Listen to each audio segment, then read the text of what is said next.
إلهي إلهي إلهي وخلاقي إلهي إلهي إلهي وخلاقي الحمد لله نحمده ونستعينه ونستغفره ونؤمن به ونتوكل عليه ونعوذ بالله من شرور أنفسنا ومن سيئات أعمالنا من يهده الله فلا مضل له ومن يضلل فلا هادي له وأشهد أن لا إله إلا الله وأشهد أن محمدا عبده ورسوله أما بعد فإن خير الحديث كتاب الله وخير الهدي هدي محمد صلى الله عليه وسلم وشر الأمور محدثاتها وكل محدثة بدعة وكل بدعة ضلالة وكل ضلالة في النار. أعوذ بالله من الشيطان الرجيم. بسم الله الرحمن الرحيم. والعصر إن الإنسان لفي خسر إلا الذين آمنوا وعملوا الصالحات وتواصوا بالحق وتواصوا بالصبر. ہر قسم کی تعریف اور کبریائی اللہ رب العالمین کے لیے ہے، جس نے ساری مخلوقات کو بنایا اور ہم بنی نوع انسان کو بہترین ڈھانچے میں بنایا. اللہ رب العزت نے ہماری رشد و ہدایت کے لیے پیغمبروں کا سلسلہ شروع کیا اور ہم سب مسلمانوں کو امت محمدیہ میں سے بنایا. درود و سلام کا نزول ہو محمد عربی صلی اللہ علیہ وسلم پر. عزیز دوستو اور مسلمان بھائیوں، آج اس وقت پوری دنیا میں مسلمانوں کے جو حالات ہیں، عالمی سطح پر بہت ہی بڑے افسوسناک حالات ہیں. مسلمان آج کل بڑے دکھوں کے حالات سے گزر رہے ہیں. ہر قسم کے مظالم، ہر قسم کی شیطانیت اور ہر قسم کی حیوانیت کے شکار ہیں. آج چہار دانگ عالم میں دشمنوں کے ہم نرغے میں ہیں. آج سے پہلے سینکڑوں سال پہلے، کچھ سالوں پہلے ہماری شان و شوکت تھی، ہمارا دبدبہ تھا، ہم قوت و طاقت والے تھے، ہم بادشاہ تھے، ہم خلیفہ تھے، ہم حکمراں تھے. لوگ ہم سے ڈرتے تھے اس لیے کہ ہم ایمان والے تھے، ہم دین والے تھے، ہم مسلمان تھے، سچے مومن اور سچے موحد تھے. لیکن آج عالمی پیمانے پر حالات آپ کے سامنے ہے. ابھی اس وقت جو ملک شام کے اندر اور خاص طور سے ملک شہر حلب کے اندر جو واقعات ہو رہے ہیں، جو مسلمانوں پر مظالم ڈھائے جا رہے ہیں، آپ کے سامنے ہیں. اس کے علاوہ دوسرے ممالک دیکھیں، برما کے اندر، فلسطین کے اندر، اور جو عراق ہے، افغانستان ہے، جو پاکستان کے حالات یا ہندوستان کے حالات، ہر جگہ مسلمانوں کی پسپائی، مسلمانوں کی ذلت، مسلمانوں کی رسوائی، اور ہر جگہ مسلمان گاجر مولی کی طرح کاٹے جا رہے ہیں، ذبح کیے جا رہے ہیں، انہیں ملک سے نکالا جا رہا ہے، ان پر ظلم کیا جا رہا ہے، اور ان کے شاعر پر پابندی لگائی جا رہی ہے. کہیں پر اذان پر پابندی، کہیں پر مسلمانوں کو داڑھی رکھنے پر پابندی، کہیں پر مسلمانوں کو مدرسہ بنانے اور مدرسہ میں تعلیم حاصل کرنے پر پابندی، کہیں پر اسلامی کالج، اسلامی ادارہ اور اسلامی فنکشن کرنے پر پابندی، کہیں پر اسلامی حجاب پر پابندی، کہیں پر مسلمانوں کے لیے جینا حرام. ہر جگہ چہار دانگ عالم میں مسلمانوں کے حالات بڑے ہی افسوسناک ہیں، بڑے ہی دکھ کے حالات ہیں. ہر طرح سے ہمارے اوپر مظالم کیے جا رہے ہیں اور ہر طریقے سے ہم دشمنوں کے نرغے میں ہیں. ہمارے دلوں میں دشمنوں کا خوف پیوست ہو گیا ہے. ہم دشمنوں سے ڈرنے لگے ہیں. ہمارے اندر ان کا مقابلہ کرنے کی کوئی طاقت، کوئی حس و حرکت اور کوئی ہمت نہیں ہے. آخر یہ جو ہمارے اوپر حالات طاری ہیں، ہم ایسے مصائب کے اور ایسے آلام کے شکار ہیں، ان کے کیا وجوہات؟ آج کیا وجہ ہے کہ کل تک ہم دوسروں کی رہنمائی کرتے تھے، دوسروں پر حکومت کرتے تھے، دوسروں کو ہم دنیا کا راستہ دکھاتے تھے اور دوسروں پر ہمارا غلبہ تھا؟ آج کیا وجہ ہے؟ کون سے حالات اور کون سے وجوہات و اسباب ہیں جن کی بنیاد پر آج ہم پسپا ہیں؟ آج ہم دشمنوں سے خوف کھائے ہوئے ہیں، آج ہم ان سے سہمے ہوئے، ڈرے ہوئے اور ان سے خوف کھائے ہوئے. کیا وجوہات ہیں؟ کیا اسباب ہیں؟ اور کون سی وجہ ہے کہ آج ہم اس دلدل میں، ذلت کے اس قعر مذلت میں اور اس حد تک افسوسناک حالات میں ہم پہنچ گئے ہیں؟ کیا وجوہات؟ جب ہم اپنے حالات کا جائزہ لیتے ہیں تو سب سے پہلے نمبر پر پتہ چلتا ہے کہ ہم نے رب کا قرآن بھلا دیا، ہم نے رب کی کتاب کو چھوڑ دیا، ہم نے رب کی کتاب کو پڑھنا چھوڑ دیا، ان پر عمل کرنا چھوڑ دیا، وہ کتاب جو کتاب زندگی ہے، وہ قرآن مقدس جو دستور حیات ہے، وہ جو زندگی کا سرچشمہ ہے، جہاں پر ہدایت ملتی ہے، جہاں پر روشنی ہے، جہاں پر توحید ہے، جہاں پر ایمان ہے، جہاں پر زندگی کی نورانیت ہے، ہم نے اس کتاب کو چھوڑ دیا، اس کتاب کو چھوڑ دیا کہنے کے لیے، دیکھنے کے لیے تو ہمارے گھروں میں، جزدانوں میں، طاقوں میں اور جو ہے رحلوں پر قرآن رکھا ہوا ہے، مگر قرآن کی تعلیم سے حقیقت میں ہم دور ہیں۔ قرآن اس لیے نازل ہوا کہ ہم اس کو سمجھ کر کے پڑھیں اور اس قرآن پر عمل کر کے دکھائیں، اس قرآن کو اپنی زندگی کا دستور بنائیں، عملی تصویر بن جائیں قرآن کی۔ مگر ہم نے قرآن کو پڑھنا، قرآن کو سمجھ کر کے پڑھنا، قرآن کو تدبر کے ذریعے پڑھنا ہم نے چھوڑ دیا، جس کی وجہ سے آج ذلت ہمارا مقدر بن گیا۔ سچ کہا کسی نے، وہ معزز تھے زمانے میں مسلمان ہو کر، معزز تھے زمانے میں مسلمان ہو کر، اور ہم خار ہوئے تارک قرآن ہو کر۔ ہم نے قرآن کو چھوڑ دیا، ہم نے قرآن کو سمجھنا چھوڑ دیا، قرآن کو پڑھنا چھوڑ دیا، قرآن پر عمل کرنا چھوڑ دیا، ذلت اور رسوائی ہمارا مقدر بن گئی۔ ہم ذلیل ہو گئے، ہم رسوا ہو گئے، اور جو ہے ہماری زندگی تہس نہس ہو گئی۔ کوئی روب و دبدبا نہیں، کوئی شان و شوکت نہیں، اور ہمارے اندر کوئی رمق نمک نہیں، نہ ایمان کی رمق ہے، نہ توحید کی رمق ہے، نہ قرآن کی رمق ہے، نہ اسلامی تعلیمات کی رمق ہے۔ ہمارے اندر سے ساری نورانیت ختم ہو گئی کہ ہم نے قرآن کو چھوڑ دیا۔ جو قرآن ہمیں راستہ دکھانے کے لیے آیا، جو قرآن ہمیں ذلت سے اٹھانے کے لیے آیا، جو قرآن ہمیں کامیابی پر فائز کرنے کے لیے آیا، جو قرآن ہمیں نورانیت سے منور کرنے کے لیے آیا، ہمارے دلوں کی تاریکی کو ختم کرنے کے لیے آیا، ہمارے دلوں کے اندھیرے کو مٹانے کے لیے آیا، آج ہم نے اس قرآن کو چھوڑ دیا۔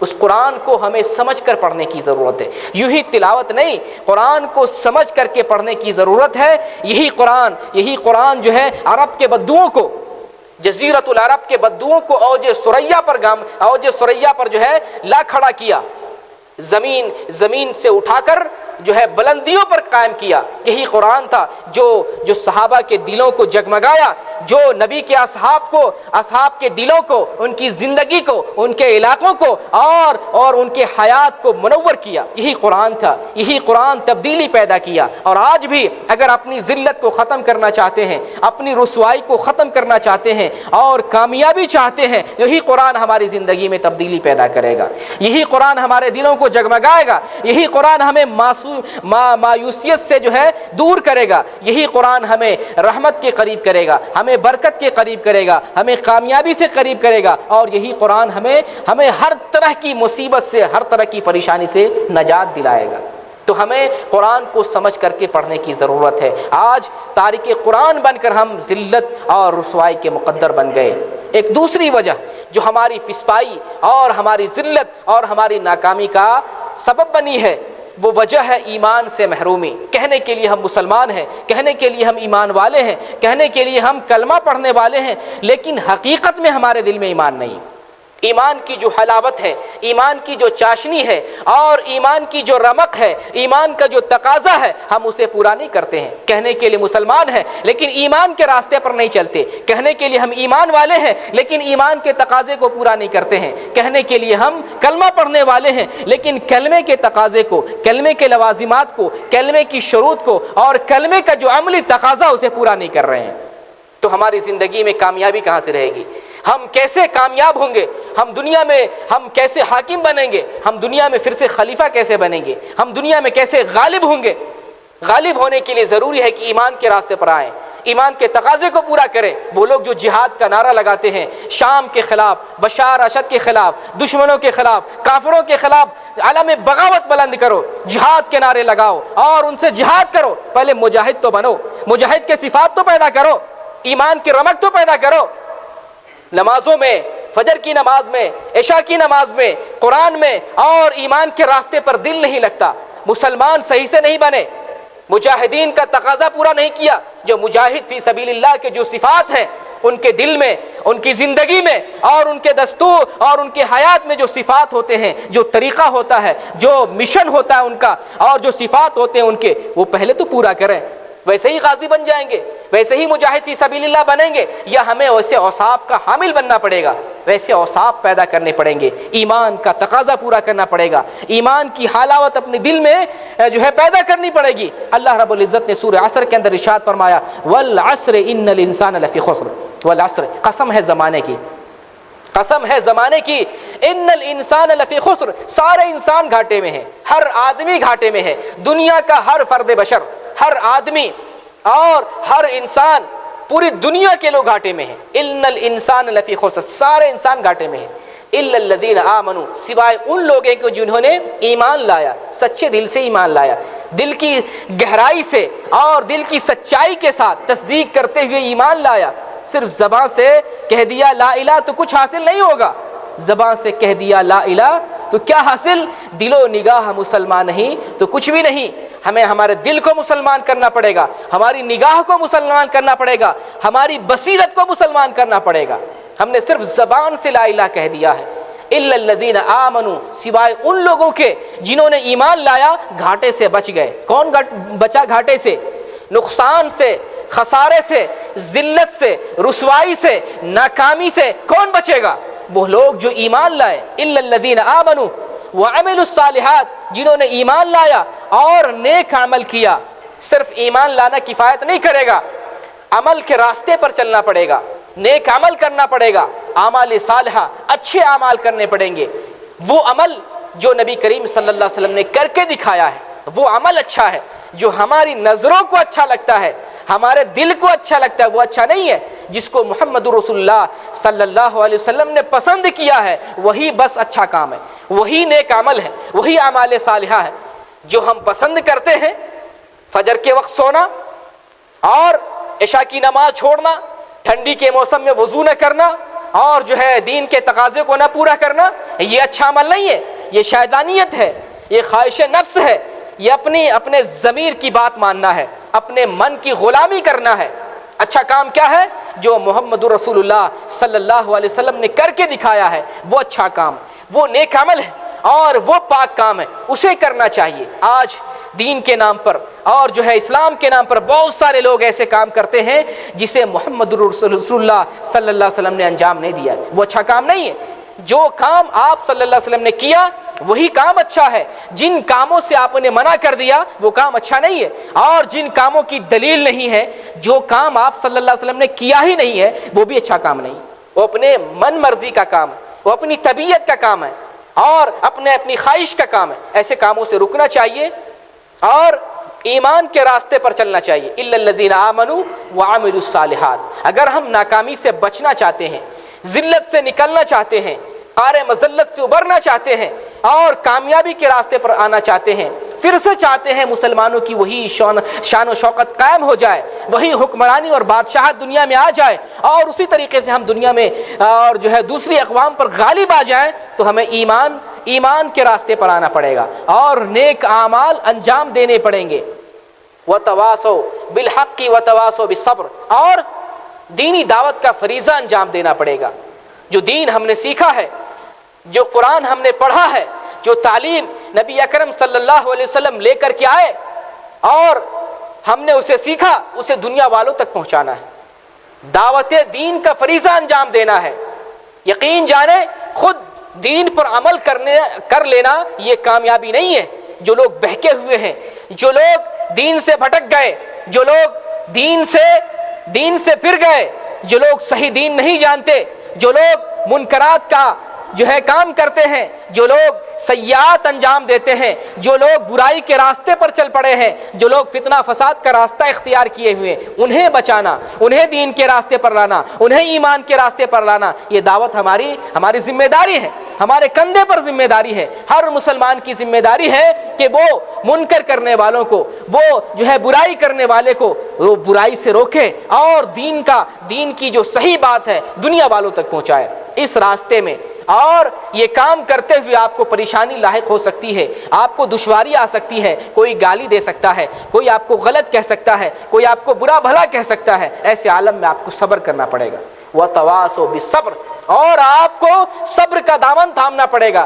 دعوت دین کے راستے میں، دین کو پھیلانے کے راستے میں، دین کی نشر و اشاعت کے راستے میں جو پریشانی، جو ضرر آپ کو لاحق ہوگا، آپ کو اسے انگیز کرنا پڑے گا، آپ کو اس پر صبر کرنا پڑے گا، اور صبر کرتے ہوئے دین کی دعوت میں آپ کے ہمت میں کوئی کمی نہیں آنی چاہیے، مزید آپ دین کا کام کرتے رہے، مزید دعوت کا پرچار کرتے رہے۔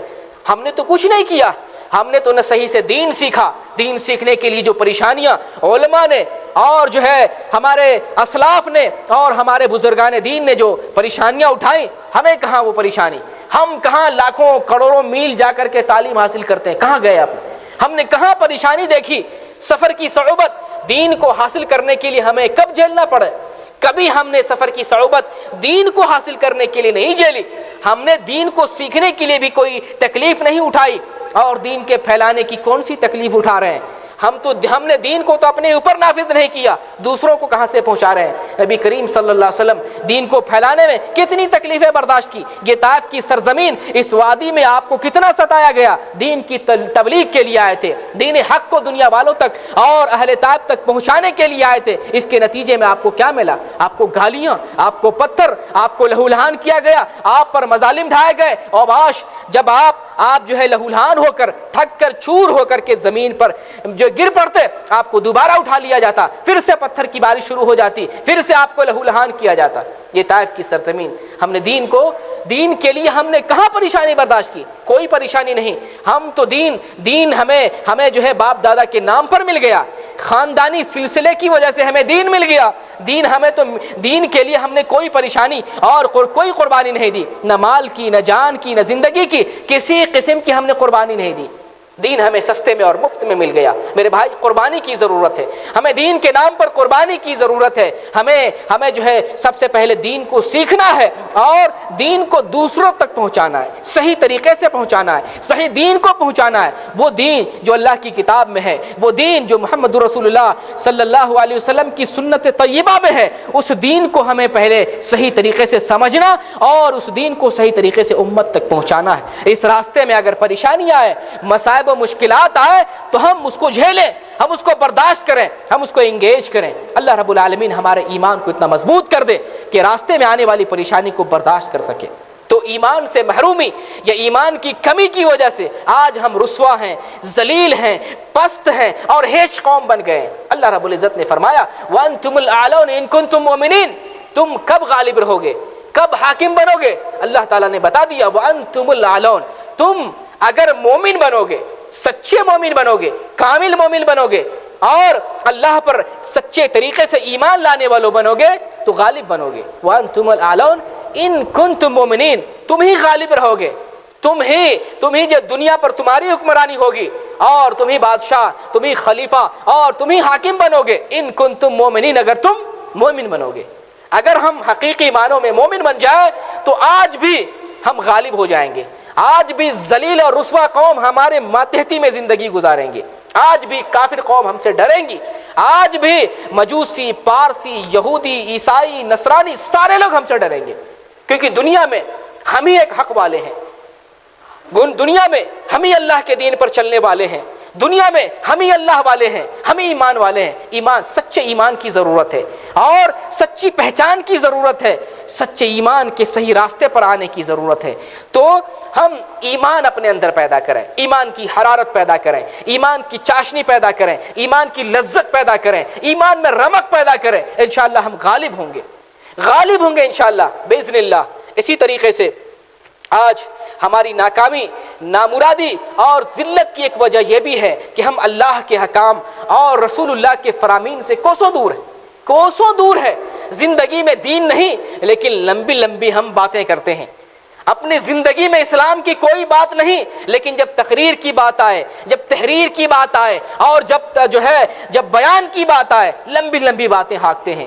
اپنی زندگی میں اسلام نہیں، اسلامی تعلیمات سے کوسوں دور ہے، اسلام سے، اسلامی تعلیمات سے، اللہ تعالیٰ کے تعلیم سے اور محمد رسول اللہ کے فرامین سے بہت دور ہیں، جس کی وجہ سے آج ہم ذلیل و رسوا ہو گئے، پست ہو گئے، ناکامی ہمارا مقدر بن گیا۔ ہم بہت دور ہیں اللہ کے تعلیم سے اور دین سے بہت دور ہیں۔ میرے بھائی، اللہ تعالیٰ نے قرآن کے اندر ذکر کیا لعن الذین کفروا من بنی اسرائیل علی لسان داؤد وعیسی ابن مریم ذلک بما عصوا وکانوا یعتدون لا يتناهون عن منکر فعلوه لبئس ما كانوا يفعلون۔ اور بنی اسرائیل بنی اسرائیل کے کافر لوگ ان پر داؤد علیہ السلام اور عیسیٰ علیہ السلام کی زبان ان پر لعنت کی گئی. بنی اسرائیل کے جو کافر لوگ تھے ان پر لعنت کی گئی داؤد علیہ السلام اور عیسیٰ علیہ السلام کے ذریعہ. لعنت کس وجہ سے کی گئی؟ لعنت اس وجہ سے کی گئی ذالک بما عصوا وکانوا یعتدون. وہ نافرمانیاں کرتے تھے، وہ اللہ کی نافرمانی کرتے تھے.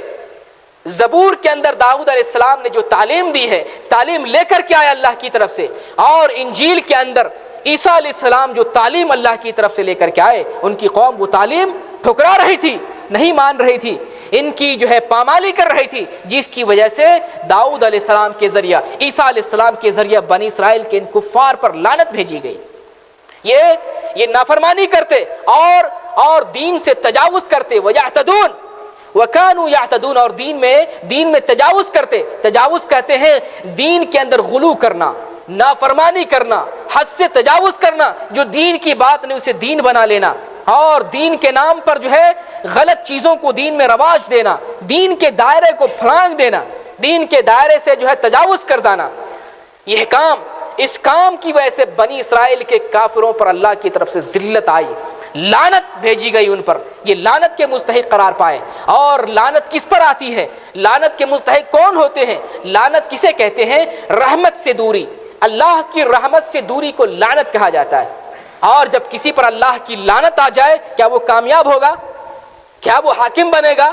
کیا وہ دنیا میں غالب ہوگا؟ نہیں، وہ محکوم ہوگا، وہ مظلوم ہوگا، وہ ذلیل ہوگا، وہ رسوا ہوگا، وہ پست اور ہیچ ہوگا. اگر ہم نے بنی اسرائیل کی طرح قرآن کی تعلیمات کو ٹھکرا دیا اور اسلام سے تجاوز کر گئے، ہماری بھی ذلت مقدر ہوگی. اور وہی ذلت آج جو ہم جھیل رہے ہیں، دراصل اسلامی تعلیمات سے روگردانی کی وجہ سے، دراصل قرآن کی تعلیمات سے منحرف ہو جانے کی وجہ سے آج ذلت اور رسوائی جو ہے ہمارے حصے میں آ گئی ہے. اور اللہ تعالیٰ نے قرآن میں جگہ فرمایا ان تنصروا اللہ ینصرکم. اگر تم اللہ کی مدد کرو گے اللہ تعالیٰ تمہاری مدد کرے گا. اللہ کو کون سی مدد چاہیے؟ سپاہی چاہیے؟ پیسہ چاہیے؟ مادی ضرورت چاہیے؟ ہماری جسمانی ضرورت کیا چاہیے اللہ کو مدد؟ اللہ کو ہم کون سی مدد کر سکتے ہیں؟ اللہ کو کسی ضرورت کی، اللہ تعالیٰ کو ہماری کسی ضرورت پڑے گی؟ ہماری کوئی ضرورت، اللہ کو ہماری کسی ضرورت کی اللہ محتاج نہیں ہے. اللہ کو مدد کرنے یا اللہ کی مدد کرنے کی بات جو یہاں کی گئی ہے وہ یہ ہے کہ ہم اللہ کے قوانین پر چلیں. علامہ ناصر الدین البانی رحم اللہ نے فرمایا قرآن کی، دین کی اتباع ہی اللہ کی مدد ہے. دین کی تابعداری، رسول کی تابعداری، اللہ کی تابعداری، اسلام کی تابعداری اللہ کی مدد ہے. اگر ہم دین پر چلتے رہیں گے، اسلام کی تابعداری کرتے رہیں گے تو اللہ کی مدد شمار ہوگی، اور ہم اللہ کی مدد کرتے رہیں گے. اور جب ہم اللہ کی مدد دین کے ذریعہ کریں گے تو اللہ تعالیٰ ہماری مدد کرے گا. لیکن اگر ہم اللہ کی مدد نہیں کریں گے، دین پر نہیں چلیں گے، کتاب و سنت کی اتباع نہیں کریں گے تو اللہ کی مدد چھن جائے گی. اللہ کی طرف سے جو نصرت ہے، جو رحمت ہے، جو اللہ کی طرف سے عزت ہے، جو اللہ کی طرف سے کامیابیاں ہیں، ساری چیزیں ہم سے دور ہو جائیں گی، اور ہم جو ہے اللہ کے غضب کے شکار ہو جائیں گے، اللہ کے عذاب کے شکار ہو جائیں گے، اور اللہ کی طرف سے جو ہے مایوسی ہمارے لیے جو ہے اترنے شروع ہو جائے گی. تو ذلت اور ناکامی کا ایک سبب یہ ہے کہ ہم اللہ کے حکام اور رسول اللہ کے فرامین سے دور ہیں. ہمیں دین پر آنا ہے، ہمیں اسلام کی تعلیم پر آنا ہے اگر ہم کامیابی چاہتے ہیں. تو ناکامی کی ایک وجہ یہ بھی ہے کہ ہمارے درمیان مسالک کا اختلاف، ہمارے اندر نا اتفاقی ہے، ہمارے اندر فرقہ پرستی ہے، مسلک پرستی ہے. آج ہر قسم کے مسلمان جو جس فرقے سے جڑا ہوا ہے، جو جس مسلک سے جڑا ہوا ہے، بس اسی میں لگا ہوا ہے، اور اس کا مشن اور اس کا ہدف، اس کا مقصد یہ ہے کہ ہم اپنے مذہب کا پرچار کریں. کوئی حنفی ہے تو اس کی یہی کوشش ہے کہ ہم اسلام کا پرچار نہیں، حنفیت کا پرچار کریں. کوئی اگر قادیانی ہے، کوئی اگر بریلوی ہے تو یہی چاہتا ہے کہ ہم مذہب بریلویت کو فروغ دیں، ہم صوفیت کو فروغ دیں. اس کی یہ کوشش نہیں ہوتی ہے کہ ہم اسلام کو فروغ دیں، اس کی یہ کوشش نہیں ہوتی کتاب اللہ کو فروغ دیں، اس کی یہ کوشش نہیں ہوتی سنت رسول اللہ کا پرچار کریں، اس کی نشر و اشاعت کریں. یہ کوشش نہیں ہوتی ہے. آج فرقہ بندی کی وجہ سے، مسلک کی وجہ سے ہماری طاقت پارا پارا ہو گئی، ہم ٹکڑوں میں تقسیم ہو گئے، ہم فرقوں میں، ہم مسلکوں میں، ہم ٹولیوں میں، ہم گروپوں میں تقسیم ہو گئے، ہماری طاقت کہاں سے رہے گی؟ جب ہمارے جسم کے اعضاء کو کاٹ دیا جائے ہم بچیں گے؟ ہاتھ کاٹ دیا جائے، پیر کاٹ دیا جائے، سر کاٹ دیا جائے، دھڑ کاٹ دیا جائے، جسم کے اعضاء کو الگ کر دیا جائے، ہم بچیں گے نہیں۔ آج ہم نے مسلک کے نام پر ویسا ہی کر دیا، ہم نے سر الگ کر دیا، ہم نے پیر الگ کر دیا، ہم نے ہاتھ الگ کر دیا، ہم نے جسم کے اعضاء کو کاٹ کاٹ کر رکھ دیا۔ مسلم قوم کٹ گئی ہے، مسلم قوم بٹ گئی ہے مسلک کے نام پر، فرقہ پرستی کے نام پر۔ اگر ہمارا مقصد یہ ہو جائے کہ نبی کی سنت کا ہم پرچار کریں گے، نبی کی سنت کو پھیلائیں گے، تو پھر ہم ایک ہو سکتے ہیں۔ یہ جو مسلک پرستی ہے، فرقہ پرستی ہے، اس نے ہمیں اندر سے کھوکھلا کر دیا ہے، اندر سے ہمیں کھوکھلا کر دیا، اور جس کی وجہ سے باطل قوم بھی یہ بات سمجھ گئی کہ مسلمان ایک نہیں ہے، ان کو ہم توڑ سکتے ہیں، ان کو ہم ذلیل رسوا کر سکتے ہیں، ان پر اگر ظلم کریں تو مسلمان اکٹھا نہیں ہو سکتے ہیں، مسلمان آپس ہی میں لڑتے رہیں گے۔ اس بات کو کافروں نے بھی بھانپ لیا ہے، یہ بات کافر لوگ بھی سمجھ رہے ہیں، جس کی وجہ سے اگر کہیں اہل حدیث پر پریشانی آتی ہے تو دوسرا والا فرقہ والا ساتھ نہیں دیتا ہے، اگر کہیں بریلوی پر مصیبت آتی ہے تو دوسرا فرقہ والا ساتھ نہیں دیتا ہے۔ ڈاکٹر ذاکر نائک پر ہندوستان میں بینڈ لگایا گیا، اس کے ادارے پر پابندی لگائی گئی، اس کے اسکول پر پابندی لگائی گئی، اس کے پروگرام پر پابندی لگائی گئی۔ دیکھیں مسلمان ہی ساتھ چھوڑ رہا ہے، مسلمان جو دین کا کام کر رہا تھا اور غیر مسلموں میں اسلام کا تعارف پیش کر رہا تھا، الحمدللہ اس کے ذریعے پوری دنیا میں اسلام کا تعارف جا رہا تھا، صحیح ترجمانی ہو رہی تھی۔ لیکن جب پابندی آئی ہندو حکومت کی طرف سے، غیر مسلموں کی طرف سے، کفار کی طرف سے، مسلمانوں نے ساتھ چھوڑ دیا، بلکہ ساتھ کیا چھوڑا، الٹے ان کو اور مزید مشکلات میں ڈالنے کے لیے طرح طرح کے کیسز بنائے گئے، طرح طرح کے مقدمات پیش کیے گئے، اور طرح طرح کے بہانے بنا کر حکومت کو ایشو دیا گیا کہ اس وجہ سے ان کو اریسٹ کیا جائے، اس وجہ سے ان پر پابندی لگائی جائے، اس وجہ سے ان کے مشن کو روکا جائے، اس وجہ سے ان کے دعوتی ادارے اور دعوتی اسکولوں کو بند کیا جائے۔ یہ مسلمان ہے جنہیں دیکھ کے شرمائے یہود۔ ہم ایسے مسلمان ہو گئے کہ یہودی اور نصرانی ہمیں دیکھ کر کے شرما رہے۔ کیا یہی مسلمان جن کی ایمانی پہچان تھی، جن کی اپنی شخصیت اور ان کا اپنا تشخص تھا، جن سے دنیا والے ڈرتے اور روب کھایا کرتے تھے، جن سے دنیا سہم جایا کرتی تھی، جن سے دنیا خوف کھایا کرتی تھی، یہی وہ مسلمان؟ یہی مسلمان آج دیکھیں ہر جگہ ہم پسپا ہیں، ہر جگہ مظلوم، اور ہر جگہ ہم مفلوک الحال، اور ہر جگہ ہم بے یار و مددگار ہیں، اپنے ہمیں مدد کرنے سے رک رہے ہیں، ڈر رہے ہیں، خوف کھا رہے ہیں۔ تو فرقہ پرستی نے ہمیں ناکامی ہمارے حصے میں ڈال دیا۔ فرقہ پرستی اگر ختم کر دیں تو ہم متحد ہو سکتے ہیں، ہم صحیح راستے پر آ سکتے ہیں۔ فرقہ پرستی یہ بہت بڑی بیماری ہے جو ہمیں کامیابی کے راستے میں، ہمارے کامیابی کے راستے میں روڑا بنی ہوئی ہے۔ اسی طریقے سے ایک اور وجہ جو ہماری ناکامی کی وجہ بنی ہوئی ہے وہ ہے دنیا کی محبت۔ آج ہمارے اوپر، ہمارے دل میں اور ہماری زندگی میں دنیا کی محبت پیوست ہو گئی ہے، بالکل ہم دنیا سے محبت کرنے لگے ہیں، جس کی وجہ سے ہم موت سے ڈرتے ہیں، جس کی وجہ سے ہم بہت سارے کام نہیں کر پاتے، بلکہ دین سے کوسوں دور، یہ دنیا کی محبت کی وجہ سے۔ اللہ تعالیٰ نے سورہ توبہ میں آیت نمبر 24 کے اندر 8 چیزوں کا ذکر کیا جو دنیا کی محبتیں ہیں، ماں باپ کی محبت، اولاد کی محبت، اور جائیداد کی محبت، اور تجارت کی محبت، اور اپنے گھروں، بلڈنگوں اور محلوں کی محبت۔ 8 چیزوں کی محبت اللہ تعالیٰ نے ذکر کی جو دنیاوی محبتیں ہیں۔ اللہ تعالیٰ نے ذکر کیا کہ اگر یہ آٹھوں کی چیزیں، محبتیں، اگر یہ محبت اللہ اور اس کے رسول کی محبت سے بڑھ جائے، اللہ کے راستے میں جہاد کرنے سے بڑھ جائے، فَتَرَبَّصُوا حَتَّى يَأْتِيَ اللَّهُ بِأَمْرِهِ فَتَرَبَّصُوا حَتَّى يَأْتِيَ اللَّهُ بِأَمْرِهِ، تو تم اللہ کی طرف سے عذاب کا انتظار کرو۔ اگر تم دنیاوی محبت میں الجھ گئے ہو، اگر تمہیں مال کی محبت نے دھوکہ دے دیا، اگر تمہیں اولاد کی محبت نے چکا چوند کر دیا، اگر تمہیں تجارت نے تمہیں دین سے غافل کر دیا، اللہ کی محبت سے دور کر دیا، اگر تمہیں آباء اجداد کی محبت اور اپنے محلوں کی محبت میں اللہ تعالیٰ کی محبت سے، رسول اللہ کی محبت سے اور راہ خدا میں جہاد کرنے سے محبت نے، دنیا کی محبت نے تمہیں دور کر دیا ہے، فتربصوا، تو انتظار کرو یہاں تک کہ اللہ کا عذاب تمہارے پاس آ جائے۔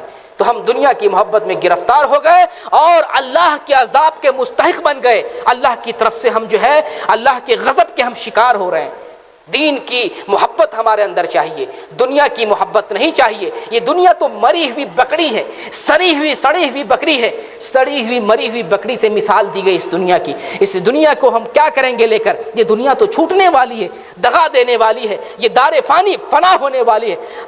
ہمیں یہ محبت کون سی کام آئے گی؟ یہ محبت کوئی کام نہیں آنے والی ہے۔ اور نبی کریم صلی اللہ علیہ وسلم نے ارشاد فرمایا ہے، ایک زمانہ آئے گا ان قریب دنیا کی قومیں تمہارے اوپر ویسے ہی چڑھ دوڑیں گی جیسے دسترخوان پر لوگوں کو بلایا جاتا ہے، یعنی دنیا کی قومیں تمہارے اوپر ٹوٹ پڑیں گی۔ کسی صحابی نے عرض کیا، اے اللہ کے رسول، شاید ہم تعداد میں کم ہوں گے، اس وجہ سے دنیا کی قومیں ہمارے اوپر چڑھ دوڑیں گی۔ آپ نے فرمایا نہیں، تمہاری تعداد کم نہیں ہوگی، تم کثرت میں ہوگے، لیکن تمہاری کثرت سمندروں اور دریا کے اندر جو جھاگ ہے اس جھاگ کے مانند ہوگی۔ تمہاری کثرت اس مانند ہوگی، تمہاری کوئی حیثیت، کوئی وقت اور کوئی پہچان اور تمہارا کوئی وزن نہ ہوگا۔ تمہاری حیثیت سمندروں کے جھاگ کے برابر ہوگی، تمہاری کوئی حیثیت نہیں ہوگی۔ اور آپ نے فرمایا کہ تمہارے دلوں میں دشمنوں کا رعب ڈال دیا جائے گا، دشمنوں کا خوف ڈال دیا جائے گا، اور تم وہن کے شکار ہو جاؤ گے۔ اللہ کی طرف سے تمہارے دل میں وہن ڈال دیا جائے گا۔ صحابہ نے پوچھا، یہ وہن کیا ہے؟ آپ نے فرمایا، حب الدنیا و کراہیت الموت۔ یہ وہن کیا ہے؟ دنیا کی محبت اور موت سے نفرت کرنا ہے۔ یہ وہن کے ہم شکار ہو گئے، دنیا کی محبت ہمارے دل میں جاگزی ہو گئی، پیوست ہو گئی ہے، اور موت کی نفرت پیدا ہو گئی۔ ہم سوچتے ہیں بہت جئیں، عالیشان بنگلے میں بہت زندگی گزارے، ہم کاروں میں، محلوں میں اور اس بھول بھلیاں میں اور دنیا کی چکا چوند میں لمبی زندگی گزارے۔ لمبی زندگی کون سی؟ نافرمانی والی۔ لمبی زندگی کون سی؟ عیش و عشرت کی زندگی۔ لمبی زندگی کون سی؟ اللہ کے دین سے فرار والی زندگی، ایمان والی زندگی نہیں۔ ایمان والی زندگی ہوتی تو ہم دین پر عمل کرتے اور ایمان والی زندگی گزارتے۔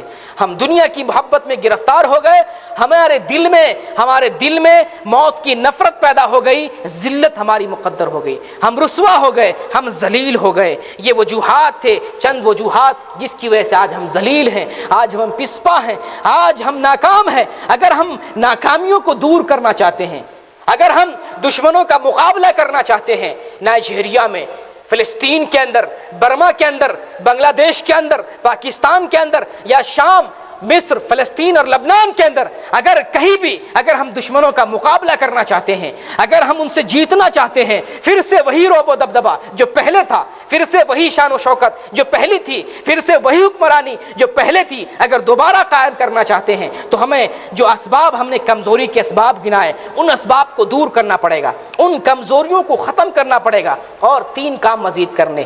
مزید اس کے علاوہ 3 کام یہ ہے کہ ہم ان چیزوں کو دور کرتے ہوئے، ان چیزوں کو آج دیکھتے ہیں مولانا تقریر میں، عالم تحریر میں، لوگ خطبوں میں اور واعظ و نصیحتوں میں بیان کرتے ہیں کہ لعنت بھیجو کافروں پر، ان کو برا بھلا کہو۔ صرف دشمن کو برا بھلا کہنے سے نہیں ہوگا، صرف بد دعا دینے سے نہیں ہوگا، ہمیں کارروائی کرنی پڑے گی، ہمیں عملی اقدام کرنا پڑے گا۔ اس کے لیے ضروری ہے کہ ہم اپنے حالات کا اسٹڈی کریں، ہم اپنے حالات کا جائزہ لیں، ہم اپنی زندگی کا دراسہ کریں اور دیکھیں کہ کس وجہ سے یہ رسوائی ہے، کس وجہ سے یہ ذلت ہے، کس وجہ سے یہ ناکامی ہے۔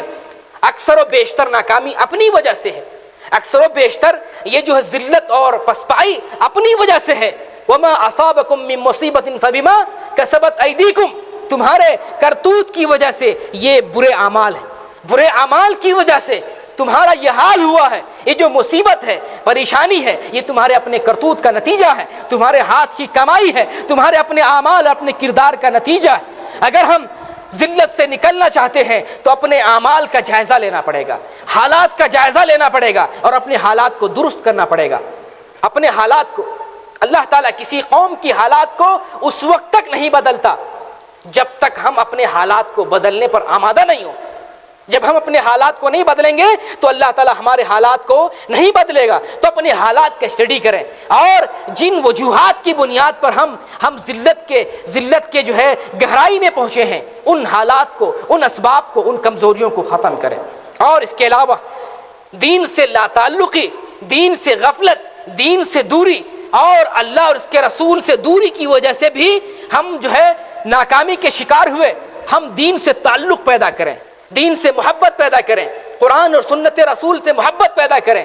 آپ قرآن کھول کر کے دیکھیں، بنی اسرائیل کی قوم جب دین سے دور ہوئی، تعلیم سے دور ہوئی، تو اللہ تعالیٰ نے بنی اسرائیل کے کافروں پر مجوسی کو مسلط کر دیا، مجوسی کافر کو مسلط کر دیا، ان کے گھروں میں تباہی مچایا، ان کی بستی میں تباہی مچایا اور ان کی زندگی کو تہوبالا کر دیا۔ اگر ہم بنی اسرائیل کی طرح اللہ سے نافرمانی کرتے ہیں اور دین سے روگردانی کرتے ہیں، دین سے برگشتہ اور منحرف ہوتے ہیں، تو اللہ تعالیٰ بنی اسرائیل کی طرح مجوسی کو جو مسلط کیا تھا ہمارے اوپر دوسری قوموں کو مسلط کر دے گا۔ ہم بنی اسرائیل کی طرح پسپا ہو جائیں گے اور ہم ان کی طرح اللہ کے غضب کے شکار ہو جائیں گے۔ تو دین سے تعلق پیدا کرنا پڑے گا، دین نہیں تو ہم دین کا نام لے کر کیا فائدہ ہمیں؟ دین سے جب تک تعلق نہیں ہوگا اللہ کی نصرت اور اللہ کی مدد نہیں آئے گی، شامل حال نہیں ہوگی۔ اور ایک تیسری اور دین سے تعلق پیدا کرنے کے ساتھ ساتھ ہمیں دشمنوں سے مقابلہ کرنے کے لیے ہمیں قوت اکٹھا کرنی پڑے گی، ہمیں طاقت اکٹھا کرنی پڑے گی، ہمیں مال و دولت اور اسلحے وہ اسباب مہیا کرنی پڑیں گے جن اسباب کے ذریعے ہم دشمنوں کا مقابلہ کر سکیں۔ اللہ تعالیٰ نے قرآن کے اندر سورہ انفال کے اندر ذکر کیا، وَعِدُّوا لَهُم مَّا اسْتَطَعْتُم مِّن قُوَّةٍ وَمِن رِّبَاطِ الْخَيْلِ، وَعِدُّوا لَهُم مَّا اسْتَطَعْتُم مِّن قُوَّةٍ وَمِن رِّبَاطِ الْخَيْلِ، تم ان کے مقابلے کے لیے اپنی طاقت بھر قوت جمع کرو، تم ان کے مقابلے کے لیے، دشمنوں کے مقابلے کے لیے قوت بھر طاقت جمع کرو، اور وَمِن رِّبَاطِ الْخَيْلِ، اور گھوڑے جمع کرو، اور ان کی پسپائی اور ان سے مقابلہ کرنے کے لیے گھوڑے جمع کرو۔ ترہبون بہ عدو اللہ وآخرین من دونہم لا تعلمونہم اللہ یعلمہم، تاکہ تم ان لوگوں کا بھی مقابلہ کر سکو اور ان دشمنوں کا بھی مقابلہ کر سکو جنہیں تم دیکھتے نہیں ہو، جنہیں تم جانتے نہیں ہو۔ اللہ یعلمہم، اللہ ایسے دشمنوں کو جانتا ہے، پہچانتا ہے۔ ایسے بھی دشمن ہیں جو ہماری صفوں کے اندر ہیں، ایسے بھی دشمن ہیں جو ٹوپی اور داڑھی لگائے ہوئے ہیں، ایسے بھی دشمن ہیں جو کرتا اور پیجامہ میں، جنہیں ہم پہچانتے نہیں لیکن حقیقی معنوں میں ہمارے دشمن ہیں، ہماری ناکامی کا سبب بنے ہوئے ہیں۔ ایسے دشمنوں سے اگر بچنا چاہتے ہیں تو ہمیں اسباب مہیا کرنے پڑیں گے، ایسے اسباب جن کے ذریعے ہم ایسے دشمنوں کا اور ان ظالموں کا جو ہمارے پر ظلم کر رہے ہیں ان کا مقابلہ کر سکیں۔ تو ہمارے لیے ضروری ہے کہ بہترین فوج، بہترین سپاہی، بہترین لشکر اور مناسب اسلحے، آج تیر اور گھوڑے کا زمانہ نہیں، اس کے اندر اللہ تعالیٰ نے گھوڑے کا ذکر کیا ہے، اور قوت سے مراد تیر اندازی ہے، تیر اندازی ہے۔ نبی کریم صلی اللہ علیہ وسلم کے زمانے میں تیر کے ذریعہ جہاد کیا جاتا، تلوار کے ذریعہ جہاد کیا جاتا، گھوڑوں پر سوار ہو کر کے اور اسلحے سے لیس ہو کر کے جہاد کیا جاتا۔ آج تیر اور تلوار نہیں ہے، آج گھوڑے نہیں ہے، آج توپ چاہیے، آج میزائل چاہیے، آج بندوق چاہیے، آج بم چاہیے، آج کروز میزائل چاہیے، آج ٹینکر چاہیے۔ دشمنوں سے مقابلہ کرنے کے لیے جو اسباب ہے دنیا، یہ اسباب، یہ جو اسلحے ہیں، یہ اسلحے ہمارے پاس ہونے کی ضرورت ہے۔ اور ان کے علاوہ قوت مدافعت، ہم دشمنوں کا کیسے مقابلہ کریں، یہ مدافعت، یہ اندرونی طاقت اور باہری طاقت کو ہمیں مضبوط کرنا پڑے گا۔ اسی طریقے سے ہم اپنی ذلت کو، اپنی پسپائی کو ختم کرنے کے لیے ضروری ہے کہ ہم سارے مسلمان ایک جگہ اکٹھے ہوں۔ سارے مسلمان ایک جگہ اکٹھا ہونے کے لیے ضروری ہے کہ ہمارا عقیدہ ایک ہو، ہمارا کلمہ ایک ہو، اور ہمارے لیے جو تحکیم شریعت کتاب اللہ اور سنت رسول، اگر ہمارا عقیدہ مختلف ہے، اگر ہمارا مسلک الگ الگ ہے، اگر ہمارا مشن یہ ہے کہ ہم اپنے مسلک پر عمل کریں گے، تو پھر ہم ایک جگہ جمع نہیں ہو سکتے ہیں۔ ایک جگہ جمع ہونے کے لیے ضروری ہے کہ سارے مسلمان کا عقیدہ ایک ہو۔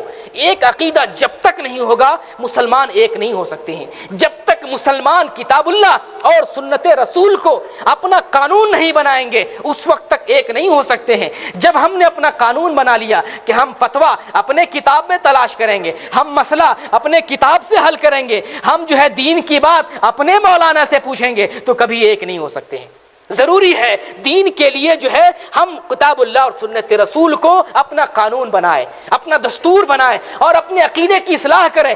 جب تک ہمارا عقیدہ ایک نہیں ہوگا اس وقت تک ہم ایک نہیں ہو سکتے، ہماری صفوں میں اتحاد پیدا نہیں ہوگا اور ہمارے درمیان یگانگت پیدا نہیں ہوگی۔ اللہ تعالیٰ نے فرمایا وَاعْتَصِمُوا بِحَبْلِ اللَّهِ جَمِيعًا وَلَا تَفَرَّقُوا، اللہ کی رسی کو مضبوطی سے پکڑ لو، تھام لو اور فرقہ بندی مت کرو، ٹولیوں میں مت بٹ جاؤ، گروپ بندی مت کرو، مسلک پرستی مت کرو، فرقہ پرستی مت کرو، تم سب لوگ مل کر کے ایک ہو جاؤ۔ ایک ہونے کے لیے عقیدہ ہونا ضروری ہے، ایک عقیدہ، ایک جیسا۔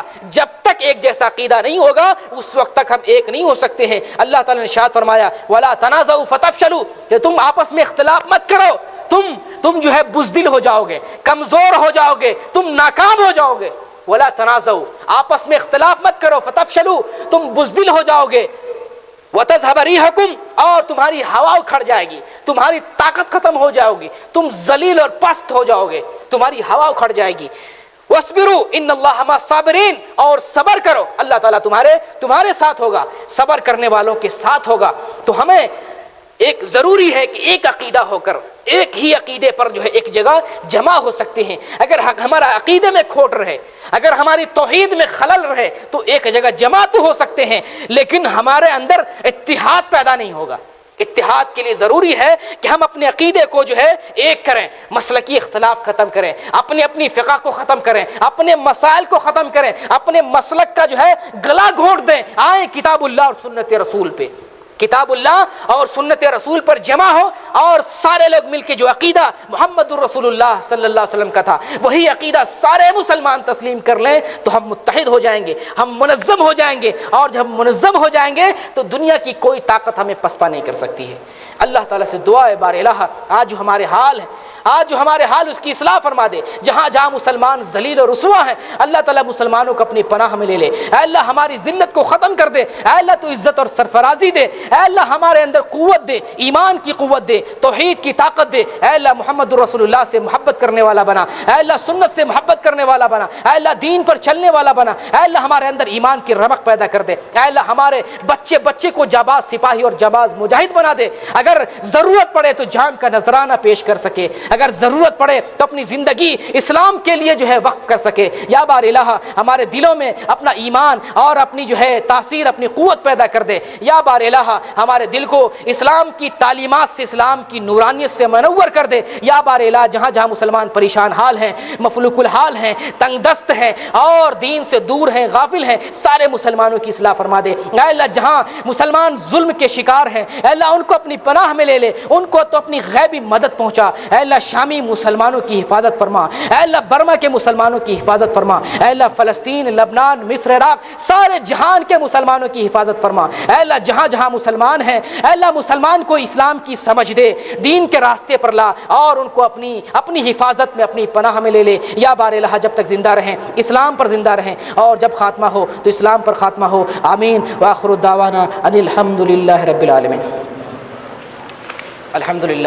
الحمد لله نحمده ونستعينه ونستغفره ونؤمن به ونتوكل عليه ونعوذ بالله من شرور أنفسنا ومن سيئات أعمالنا من يهده الله فلا مضل له ومن يضلل فلا هادي له وأشهد أن لا إله إلا الله وأشهد أن محمدا عبده ورسوله إن الله ملائكته يصلون على النبي يا أيها الذين آمنوا صلوا عليه وسلموا تسليما اللهم صل على محمد وعلى آل محمد كما صليت على إبراهيم وعلى آل إبراهيم إنك حميد مجيد اللهم بارك على محمد وعلى آل محمد كما باركت على إبراهيم وعلى آل إبراهيم إنك حميد مجيد عباد الله رحمكم الله إن الله يأمر بالعدل والإحسان وإيتاء ذي القربى وينهى عن الفحشاء والمنكر والبغي يعظكم لعلكم تذكرون اذكروا الله يذكركم وادعوه يستجب لكم ولذكر الله أكبر والله يعلم ما تصنعون